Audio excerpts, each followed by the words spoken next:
Zīs ārā, man jau kurš tur dzelzītim izgāja cauri.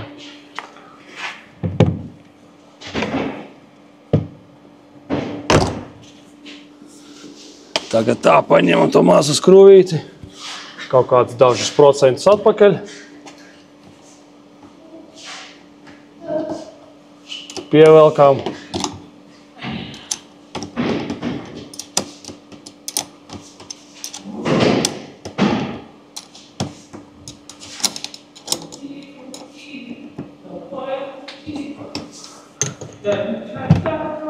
Un turpat ir gatavs.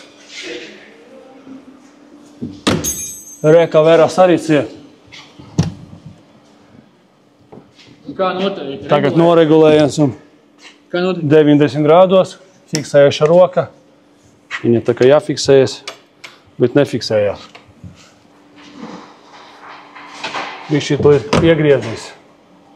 Tur notiek regulācija? Jā. Man labi, to tu izgriezīs ārā, man jau kurš tur koķis ir bijis, nevar atcerēties.